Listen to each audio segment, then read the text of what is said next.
অনেককেই দেখি সব ধরনের মাছ ভেজে রান্না করেন। আমার কাছে ব্যাপারটা মোটেও ভালো লাগে না। আমার মনে হয় প্রত্যেকটা মাছের আলাদা স্বাদ, আলাদা গন্ধ আছে। ভেজে রান্না করলে সেই আলাদা টেস্টটা বোঝা যায় না। তাই আমি চেষ্টা করি সবভাবেই রান্না করতে। আপনারা যারা সবসময় মাছ ভেজে রান্না করে খেয়ে অভ্যস্ত, তারা এভাবেই রান্না করে দেখবেন। আশা করি ভালো লাগবে।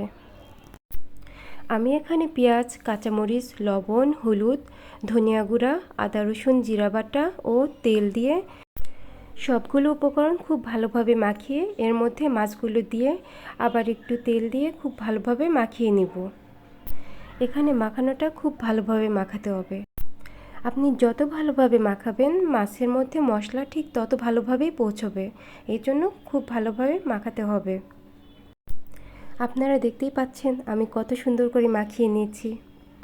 এখন এর মধ্যে দিয়ে দিব টমেটো কুচি। টমেটো কুচি দিয়ে আমি আবার কিছুক্ষণ ভালোভাবে মাখিয়ে নিব। রান্নাটা দেখতে বেশ কালারফুল লাগছে, তাই না? কালারফুল রান্না দেখতেও ভালো লাগে, খেতেও ভালো লাগে। এখন আমি সর্বশেষ দিয়ে দিব ধনিয়া পাতা কুচি। এটা দিয়ে আবার বেশ ভালোভাবে মাখিয়ে তারপর আর কি করব, মাখানো শেষ হোক তারপর বলছি। একটু অপেক্ষা করুন।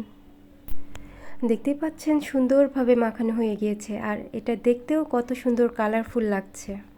এবার আমি পরিমাণ মতো পানি দিয়ে রান্না বসিয়ে দিব।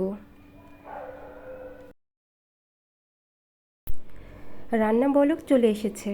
আমি আরও কিছুক্ষণ রান্না করব পানি একদম কমিয়ে আসা পর্যন্ত। ঝোলটা যখন ঘন হয়ে মাছটা একদম এরকম মাখা মাখা হয়ে আসবে ঠিক তখন নামিয়ে ফেলবো। আমার হাতে মাখানো মাছ রান্না হয়ে গিয়েছে এবং এর ফাইনাল রেজাল্ট দেখতেই পাচ্ছেন। গরম ভাতের সাথে এটা খেতে দারুণ লাগে। আপনারা অবশ্যই বাসায় ট্রাই করে দেখবেন। ধন্যবাদ।